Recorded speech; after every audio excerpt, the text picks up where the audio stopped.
Então eu vou dar um exemplo para você do que o dinheiro compra e do que o dinheiro não compra, por exemplo. O dinheiro compra uma cama? Sim ou não? Compra. Compra o sono? Sim. O dinheiro compra uma cama? Compra, mas ele compra o seu sono? Sim ou não?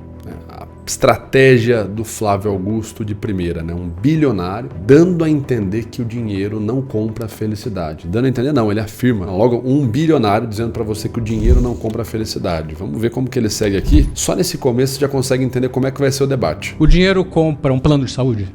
Compra. Compra a saúde? O dinheiro compra um plano de saúde. Compra a saúde.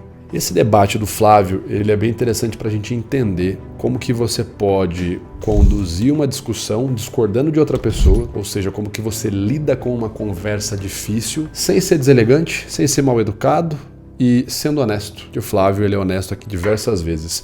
Vamos entender então os principais argumentos de um bilionário que é a favor, ou melhor dizendo, que está aqui afirmando que o dinheiro não compra felicidade. Tudo isso depois da vinheta. Olá pessoal, Vitor Santos aqui do canal Metaforando, eu sou especialista em comunicação e comportamento não verbal e você está no maior canal de linguagem corporal do mundo. Hoje nós vamos então analisar o debate do Flávio Augusto, um bilionário contra 30 trabalhadores. Eu já quero dizer que esse título é super sugestivo, né?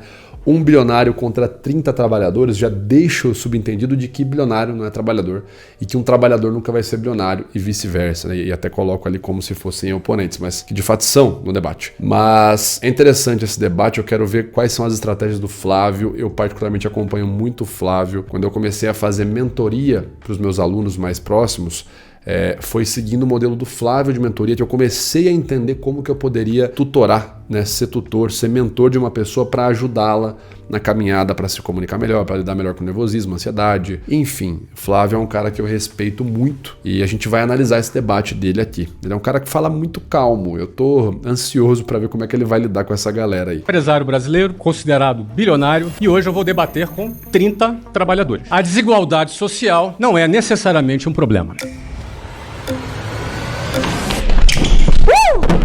Gata!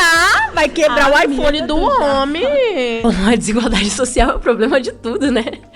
Então não tem como não ser um problema. Eu acho que a gente vive num país dos mais desiguais do mundo, né? Um dos mais desiguais, baseado na colonização, que foi um processo totalmente desigual, de invasão, de usurpação de poder. Então é aquela coisa das 9 gerações que você falou. As pessoas estão há 500 anos tentando mudar. Percebe que ela faz uma afirmação desde o começo, né? Olha, a desigualdade é o maior problema, e é um problema porque é desigual, e é desigual porque não sei o quê. Só que ela faz uma afirmação e ela não traz uma evidência do que ela está falando, né? Ela está dizendo, olha, desigualdade é um problema. Por quê? Porque o Brasil é desigual. Por quê? Porque temos 9 gerações que estão tentando trazer igualdade. Então, eu só tomo aquilo que eu estou dizendo como verdade. A desigualdade é o maior problema. Por quê? Porque é. E eu não trago evidência. Bom, a desigualdade social é o problema de tudo, né? Agora, a desigualdade social é o problema de tudo. Então não tem como não ser um problema. Então não tem como não ser um problema. A desigualdade social é o quê? É um problema. Então não tem como não ser um problema. Mesma coisa que eu falar assim, olha, meu canal é o melhor do mundo. Então não tem como meu canal não ser o melhor do mundo. Olha, o meu método de linguagem corporal, o meu treinamento, né, o ACF, o Corpo Fala, é o melhor treinamento disponível sobre retórica. Então não tem como meu treinamento não ser o melhor sobre retórica. Percebe que não é uma boa argumentação, é o que a gente chamaria de uma argumentação circular, né? Uma falácia do argumento circular. Quando eu tomo de pressuposto, né, eu tomo como início aquilo que eu quero falar que é verdadeiro, eu já parto inicialmente como se aquilo fosse verdadeiro. Acho que a gente vive num país dos mais desiguais do mundo. É desigual, eu acho que é desigual, porque é desigual e eu não trago uma evidência. Né? Um dos mais desiguais, baseado na colonização, que foi um processo totalmente desigual. Desigual foi desigual, e é desigual. É até uma espécie de tautologia, né? Tautologia é quando você fala muita coisa com palavras diferentes para falar a mesma coisa e geralmente você não tá falando nada, né? Você usa muita palavra diferente para falar a mesma coisa sem de fato se aprofundar naquilo. De invasão, de usurpação de poder. Então é aquela coisa das 9 gerações que você falou. As pessoas estão há 500 anos tentando mudar, girar e seguir esse sonho de igualdade social, esse sonho de conseguir eu vou ser rica, eu vou ser milionário, eu vou ser bilionária. Mas a verdade é que pessoas como você dizem que as pessoas vão ser milionário, eu vou ser bilionária. Mas Agora aqui, ó, postura da moça, né? Prestem atenção. Olha o zoião arregalado dela, né? Aqui, ó. Isso aqui é medo? Não. Nesse contexto a gente consegue ver, inclusive, que a mandíbula dela tá apertada, né? Mas a verdade, os olhos arregalados ali, com a mandíbula apertada e ela projetada para frente aqui, ó. Mas a verdade é que pessoas que nem você, isso é raiva. Esse é um comportamento facial de raiva, né? Uma expressão facial de raiva que faz todo sentido nesse contexto, né? Ela está fazendo aqui um argumento de ataque ad hominem ao Flávio, né? São por conta de pessoas que nem você, que o Brasil é desigual, ou enfim, pessoas que nem você, que falam que dá para ficar rico, que a gente está nessa pindaíba, enfim, eu não sei o que ela vai falar, mas aqui ela está começando um argumento ad hominem, ou seja, um argumento ofensivo. O ad hominem é quando eu ataco quem é que está na minha frente, não as palavras daquela pessoa. E a gente tem uma postura de raiva, uma postura agressiva, né? Uma postura pra frente aqui e tal. Eu já falei várias vezes pra vocês, mas não custa repetir. Debate nesse formato que a gente vê na internet, 1 versus 30, ou até mesmo debates que a gente vê em podcasts, uma pessoa contra outra, não são debates pragmáticos, tá certo? São debates erísticos. Na erística, o que impera é a discordância. Eris é a deusa da discórdia, né? Daí que vem a ideia de erística, segundo Schopenhauer, né? É o debate da discórdia. Então, o que eu quero dizer com isso? Esse tipo de debate aqui, o público vai olhar quem é que está parecendo que está mais calmo, quem transmite mais confiança. O público quase nunca, nesse tipo de situação, quase nunca vai olhar os argumentos ou vai ter capacidade para julgar os argumentos de maneira lógica, pragmática. Então, quando você abre um debate desse tipo, que é mais uma discussão do que um debate, demonstrando que você está nervoso ali, uma coisa meio Léo Dias, por que você tem os milionários desgraçados? Né? Quando você abre com esse tipo de postura, de certa forma você já está perdendo. Né? Então, não é saudável essa estratégia aqui. Você pode até ganhar moral com quem está em volta, mas na hora que vem para a internet, todo mundo vai olhar e vai achar estranho. A verdade é que pessoas como você dizem que as pessoas vão conseguir. E acabam estruturando, fazendo com que essa estrutura de que você sonha que você vai ser rico, ela se baseia com estruturas mais fortes. A moça, ela tá atrapalhada ali, ela tá se atrapalhando. Ela pega uma palavra e repete. E fazem com que essa estrutura seja baseada numa estrutura, que é uma estrutura de forças mais fortes. E acabam estruturando, fazendo com que essa estrutura... acabam estruturando, pessoas que nem você, acabam estruturando, fazendo com que essa estrutura... de que você sonha que você vai ser rico, ela se baseia com estruturas mais fortes. Se baseia com estruturas mais fortes. Então assim, ela pega uma palavra, repete, é uma espécie de tautologia, é uma espécie de argumento circular, ela tá falando um monte de coisa para não falar nada, ela tá usando um monte de palavras, mas não tá falando nada. Enfim, e tá um pouco ansiosa, tá um pouco nervosa também. Porque quando você fala, olha, eu fui professor, eu peguei ônibus e fiquei rico. Você também pode ficar rico. Seguindo que o Brasil é um país muito desigual. As pessoas têm famílias desestruturadas. A estrutura... Perceba, ela vai para as mesmas palavras. Ela tá falando desde o começo. Desigual, desigual, desigual. Estrutura, estrutura, estrutura. Desestrutura ou estrutura. Então, a gente não tem nenhuma evidência aqui no argumento dela. Não tem nada de sólido. Ela está projetando, de certa forma, afetações que ela tem em cima do Flávio. Né? Olha, pessoas como você. Né? Isso é um argumento ad hominem, isso não prova nada. Mas você... Não trago uma evidência do meu argumento para combater a sua ideia, né? Da minha ideia para combater a sua ideia. Eu trago nada, falo muito e eu ataco você. O problema são pessoas que nem você, né? A estrutura das escolas públicas são péssimas. A estrutura das escolas particulares também são péssimas. É meio que um caça-dinheiro. E aí tudo isso é culpa do bilionário. Você vê que o argumento ele é confuso, né? O Brasil é assim porque a escola é ruim, o emprego é ruim e tal. E o bilionário tem tudo a ver com isso. Tu dá aula em escola pública? E uma só ou duas? Uma só. Uma escola de ensino integral. Ensino integral? Entendi. Aonde? Itaquaquecetuba. Vila Ercília Algarve. Muito bem. Olha só. Olha o que eu vou te falar. Você sabe qual é o país considerado... Com os olhos arregalados. A moça tá bem ansiosa ali, bem nervosa também, né? Um dos menos desiguais no mundo? Suíça? Não. Qual? Índia. Então o Flávio ele tá conduzindo assim, olha, você tá falando que o grande problema é a desigualdade, que por tabela tem a ver com pessoas que nem eu, que são bilionários, e se não tivessem tantos bilionários, não teria tanta desigualdade e o mundo seria melhor. Não, o Flávio ele quer conduzir esse argumento, mas ele abre com uma pergunta, ele não afirma isso de início. Então ele vai numa pergunta que seria favorável para o ponto dela. Então, já que igualdade é tudo, vamos pegar o país que é menos desigual. Se é menos desigual, então é melhor, não é? A lógica da mulher seria essa. E aí o Flávio pega justamente a Índia, a gente sabe, né? Você não precisa ser nenhum gênio para saber que não é aquele exemplo de modelo de qualidade de vida. Por quê? Ele, estatisticamente, pelos números, ele é um dos países que tem menos desigualdade. Mas é o que tem mais gente, é o que mais foi explorado. Não, então. É um país que teve um processo de colonização pesado e que tem a Suíça, uma pobreza absurda. Então, a Suíça, é um país onde as pessoas ainda passam fome. Perfeito, exatamente. Mas você... Ela tá dando os pontos pro Flávio, né? É um país onde as pessoas ainda passam fome. O Flávio quer falar justamente isso. Exatamente. Justamente. É um país dos menos desiguais, né? E ainda assim tem pobreza. Ela tá dando um argumento na mão do Flávio. Tem um índice Acho que ela só não tá percebendo.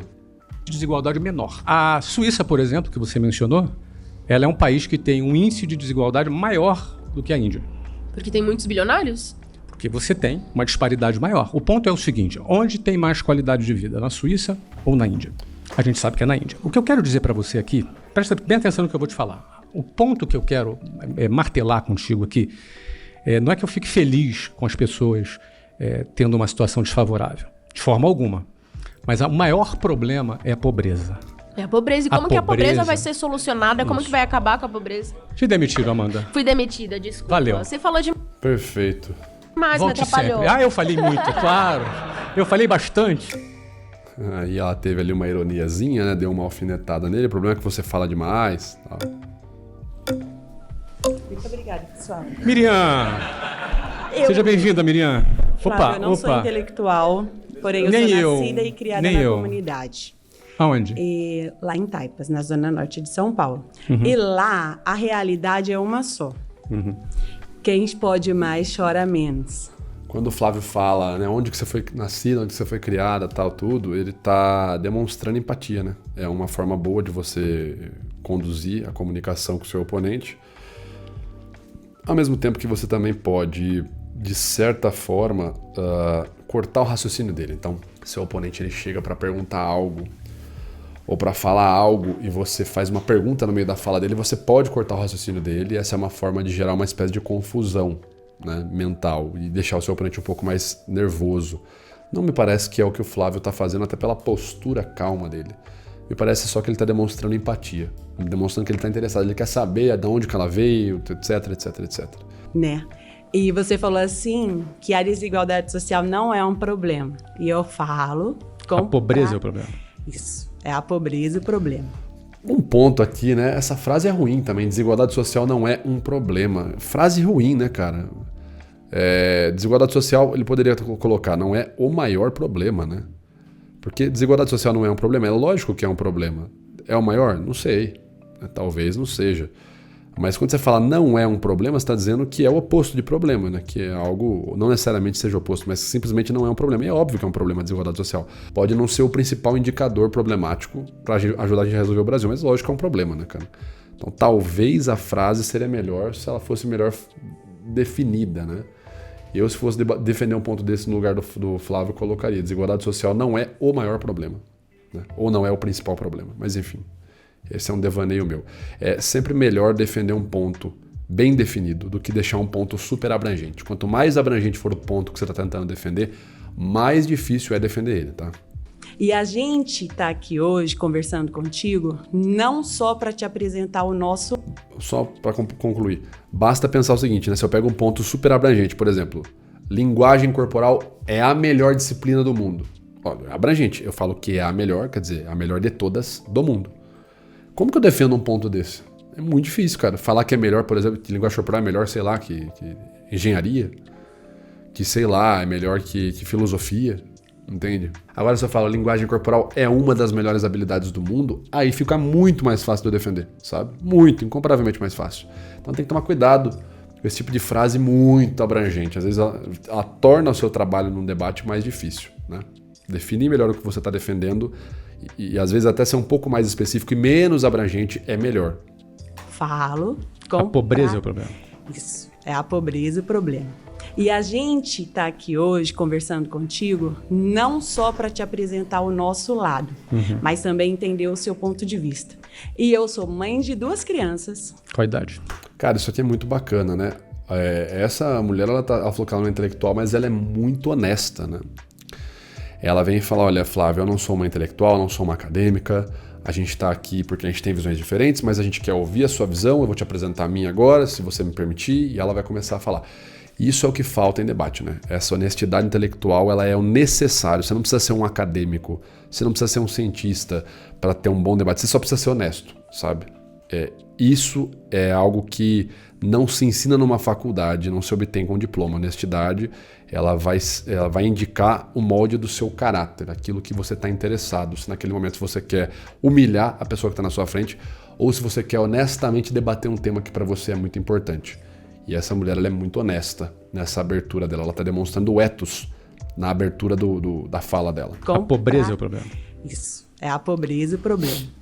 E a gente está aqui hoje conversando contigo não só para te apresentar o nosso lado, mas também entender o seu ponto de vista. E eu sou mãe de 2 crianças. Qual a idade? Um tem 4 anos e um tem 1 ano e 5 meses. Eu não tenho condição de pagar a escola particular e não é porque eu não quero. Eu sou transista, eu sou faxineira, eu sou professora do ensino infantil. Não consegui espaço, prestei concurso, passei na prefeitura, não Flávio tá ficando cada vez mais ansioso, né? Passando a mão no cabelo ali. consegui espaço para falar, para atuar na minha cena. E eu tenho uns filhos que precisam de mim. Então, a professora de ensino infantil teve que deixar lá o certificado guardado, fazer faxina, trançar cabelo, porque é a realidade que nos rodeia. O pai do seu filho é presente? É presente. Mas eu sou casada e atualmente ele trabalha de domingo a domingo. Ele faz o quê? Ele é entregador de água, Tá. trabalha no iFood, trabalha numa farmácia aos domingos. A jornada dele é árdua de segunda a sábado.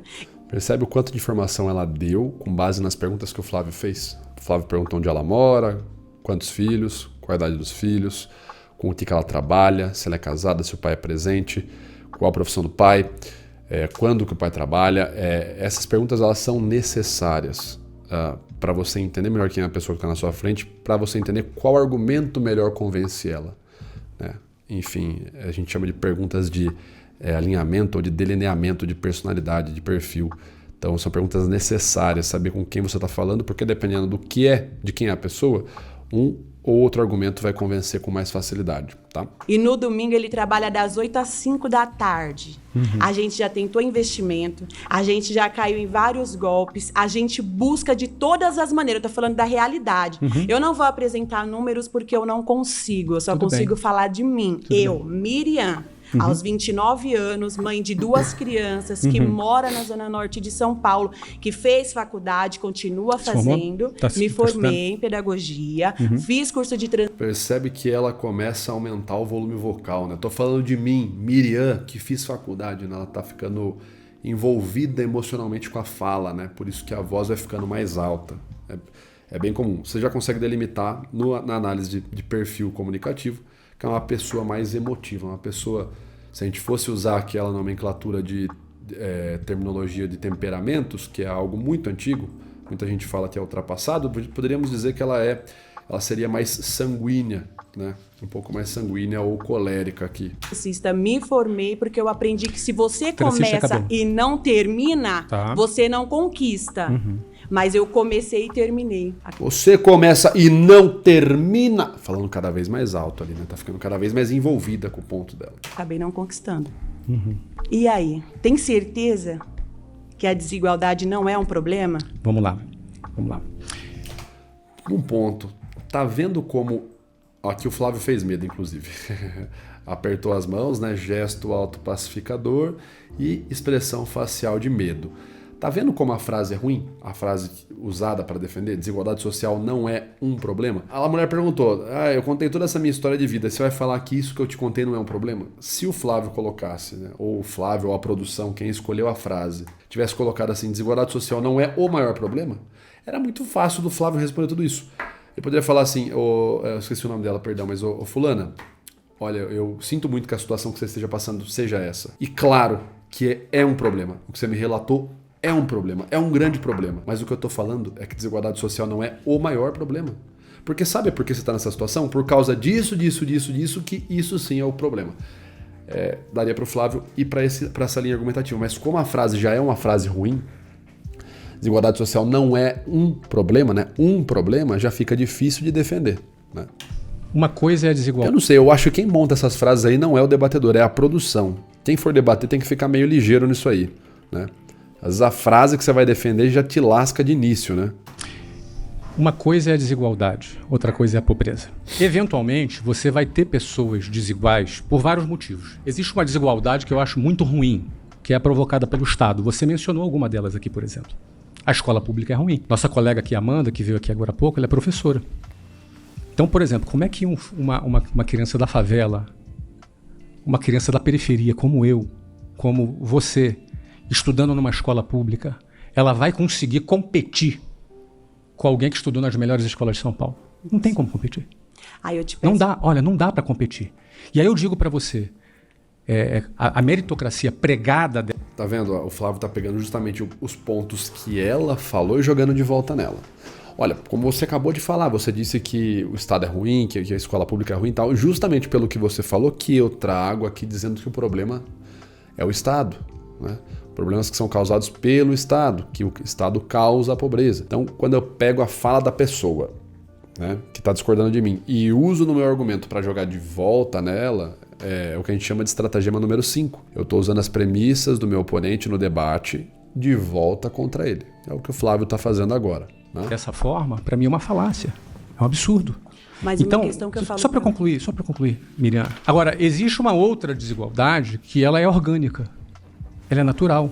Por exemplo, você está fazendo faculdade, é dedicado, fez faculdade de pedagogia, super dedicada, fez o curso de transista, tá no seu corre para melhorar de vida, porque você disse que você tem que ir até o final.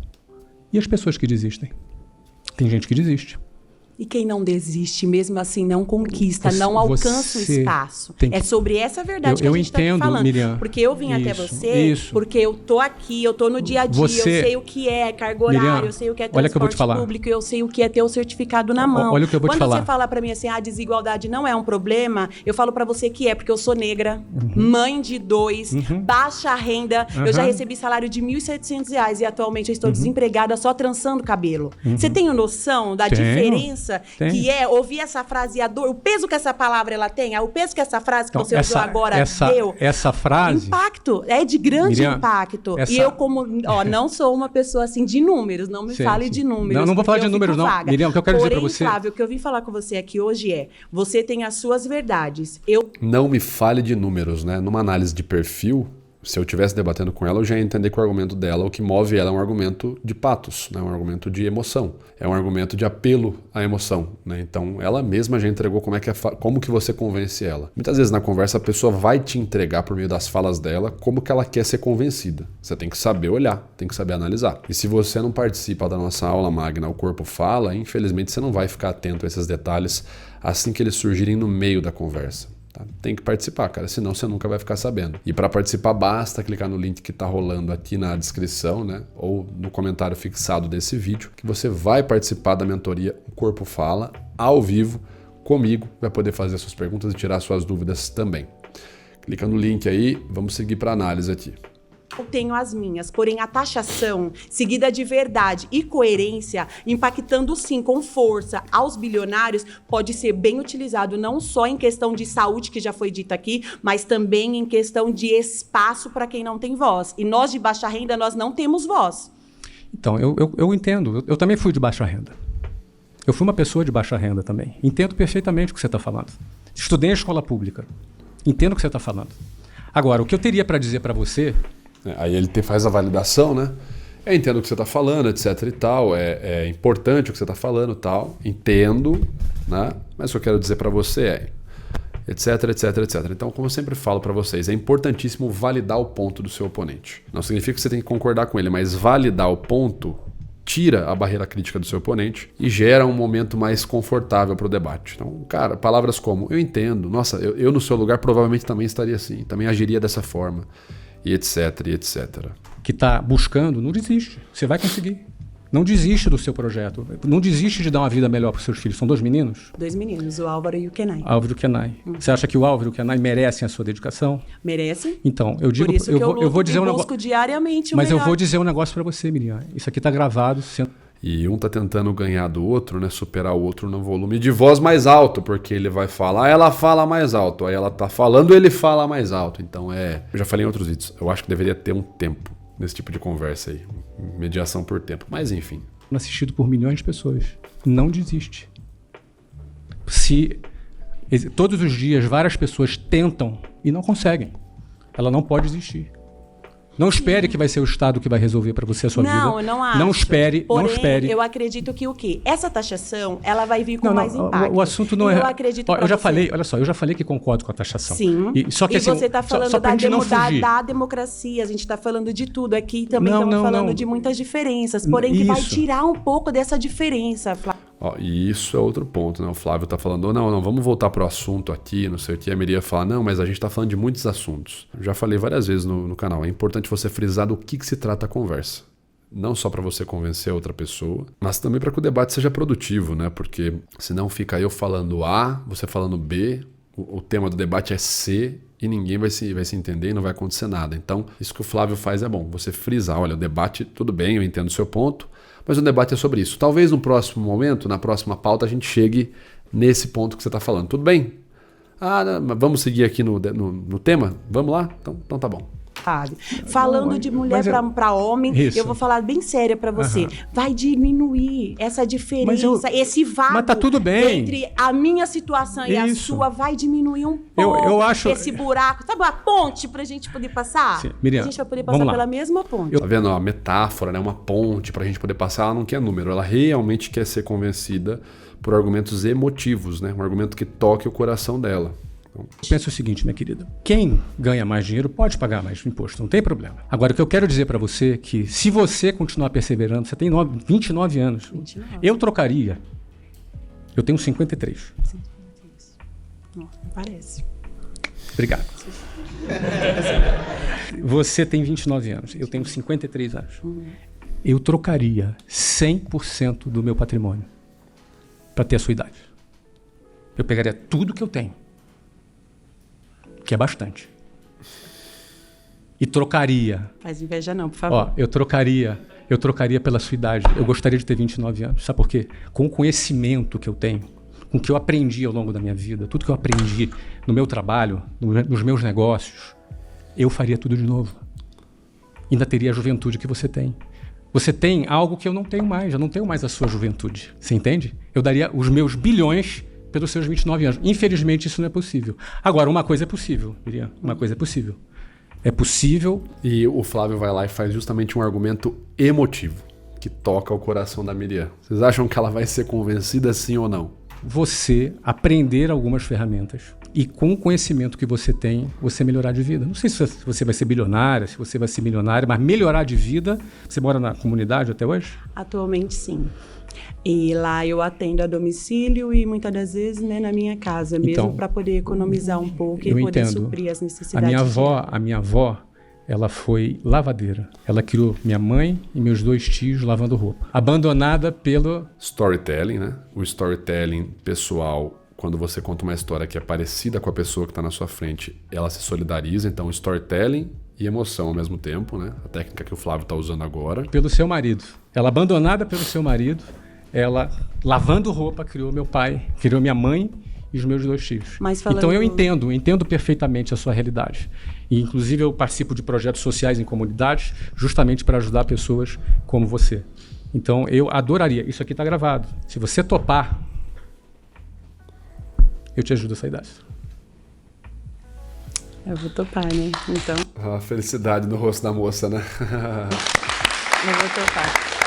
Topa? Claro. Tá gravado. Quero só ver, viu, Flávio? Você topa? Então, Você topa? Flávio, depois a gente conversa no particular. Brincadeira à parte, muito obrigada. Valeu, minha querida. Valeu. Palma pra ela! Redentor! Tá. Ele... Tá, entendi. Aqui o Flávio, o argumento, ele convence ela pelo emocional e ele fala que ele tem algo para oferecer para ela que vai conseguir realmente ajudar ela de fato. Então aqui a gente sai do plano das ideias, né? O Flávio não fica só debatendo ideia, mas ele toma uma ação para oferecer algo para promover o aceite do debate, né? do ponto dele. Então olha, tem algo aqui que se você topar enxergar do jeito que eu estou te propondo, eu garanto que vai mudar a sua vida. Você topa? Ela topou, então meio que o argumento, o ponto foi vencido ali, né? Essa etapa foi superada. Pessoal, temos então aí o vídeo do Flávio Augusto. Essa é a parte 1, pretendo trazer a parte 2 do Flávio Augusto, pretendo trazer a parte 2 do outro debate, acho que foi Mamãe Falei, se eu não me engano. Comentem aqui, se você está gostando dessa análise, comente debate ou persuasão, para que eu traga mais, ou até mesmo se você quiser, só você comentar, né? Traz a parte 2, por favor, tá certo? Vai ser muito bacana trazer para vocês também. Não deixem de curtir, compartilhar esse vídeo e se inscrever na nossa aula magna OCF, O Corpo Fala, clicando no link aqui na descrição ou no primeiro comentário fixado, certo? Vejo vocês então no nosso próximo vídeo. Um grande abraço. Até mais.